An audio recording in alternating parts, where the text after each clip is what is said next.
So it was hard for me to actually choose what I want to focus on, and I decided to focus more on uranium tailings and their impact.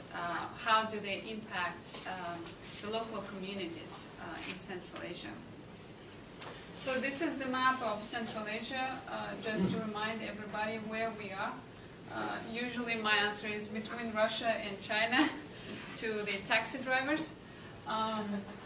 So Kazakhstan is really big, and then we have small Turkmenistan, Uzbekistan, Tajikistan, and Kyrgyzstan. The total territory of the countries in the region is equal to 1.3 million square miles, with total population of about 60 million people. Former producers of natural uranium are Kyrgyzstan and Tajikistan, and Kazakhstan and Uzbekistan are current very active producers of uranium. There are more than 800 million metric tons of radioactive production and processing waste in the tailings and mountain dumps of active and closed uranium mines on the territory of Central Asia. Conditions of most tailings, which are remnants of former Soviet military-industrial complex, have deteriorated significantly after they were shut down, and now pose really a serious ecological threat of regional scale.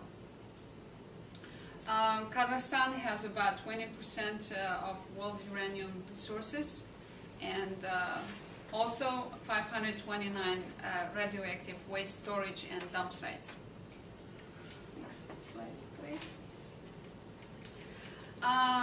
The most dangerous radioactive waste storages are concentrated in so-called Fergana radioactive belt. It is located in Fergana Valley, which is divided between three countries: Uzbekistan, Tajikistan, and Kyrgyzstan.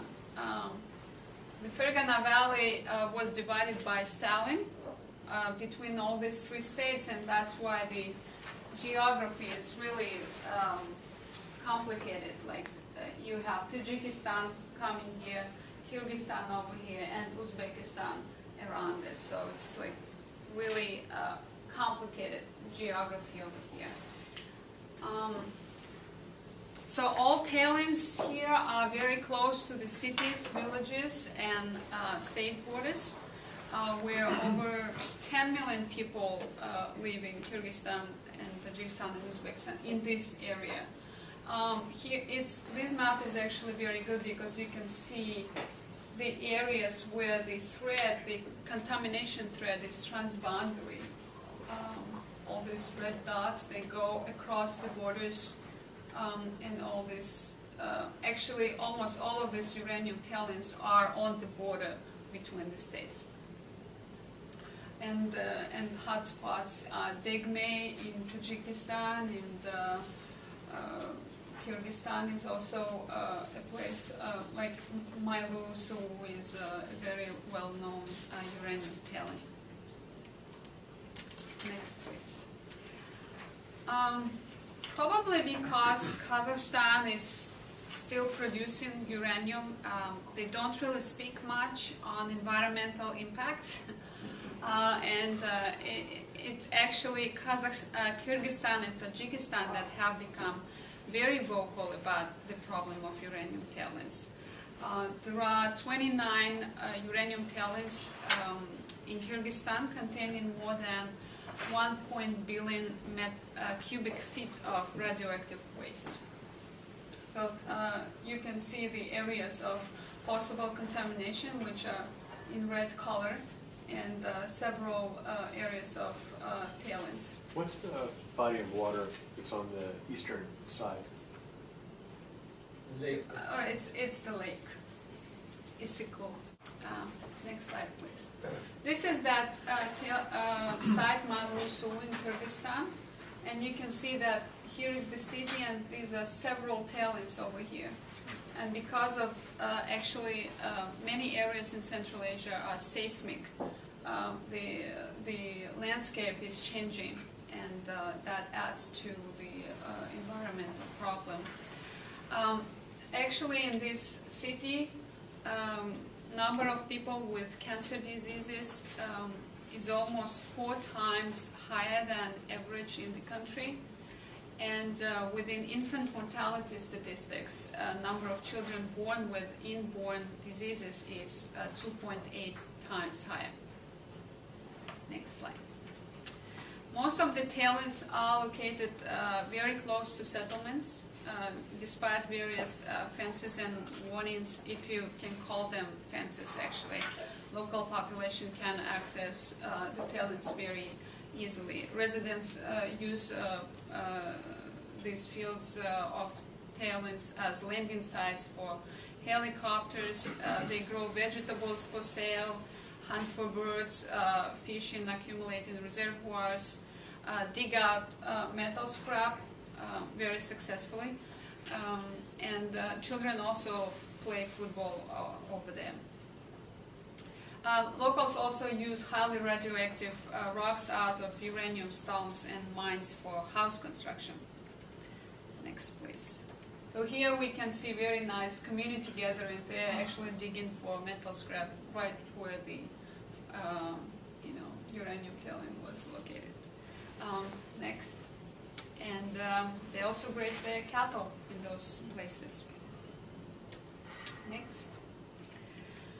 So most of the tailings have no technical control and oversight for years. Conditions of the tailings worsened, also because of deteriorating protective structures and covers. And today, in most cases, storing conditions of radioactive waste do not satisfy basic requirements and rules of ecological security and pose a really serious threat to population health and environment. Next. Traditionally, radioactive tailings of Central Asia were located in the riverbeds and valleys of transboundary rivers, and that's why contamination spreads to vast territories and accumulates in the lower parts of river basins.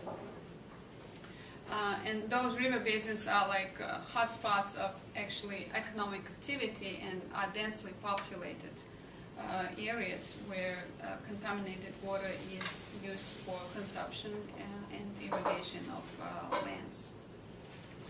Next, please. That's a little time. So what are the factors that actually prevent effective rehabilitation of contaminated territories in Central Asia? First of all, it's high cost of rehabilitation and limited financial capacities of the country.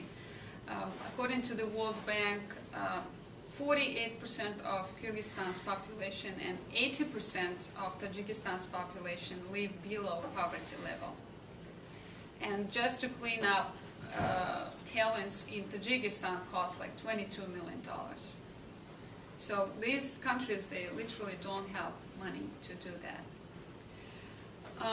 Another problem is lack of research and research on related risks, but also on contamination levels, and that's a big problem. There is no enough scientific data. There is no objective understanding of inherited problems of former uranium production sites and contaminated territories by the republics. The laws and regulations are really imperfect.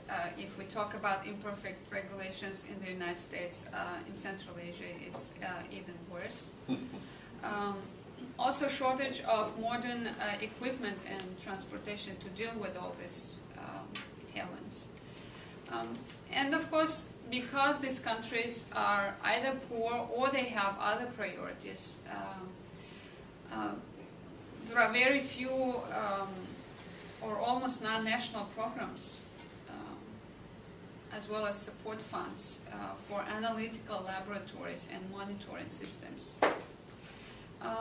Kyrgyzstan has become really a leader on this issue, and they've even organized, I think in 2008, they organized the very first what they call high-level forum, uranium tailings, local problems, regional consequences, global solution. And then they started having the same forum in Geneva as well. So I guess each year they attract more maybe donors that would help them to solve these problems. Next. There is a ton of information on uranium tailings in Central Asia. UN, UNDP, Kyrgyz experts created this website, uranium-ca.org, where I actually downloaded a lot of pictures that I used today for the presentation. This is the only picture that is mine, and I took it when I was in Stepnogorsk 10 years ago. Stepnogorsk, I was there because Stepnogorsk hosted the biggest production plant that could produce tons of anthrax, and it was part of former Soviet Union biological warfare program. But the same city also hosted uranium production. This is a huge uranium pit over there. And you're going to stop my talk? Yeah, I had no idea that I would use this picture 10 years later. So, yeah, multimedia.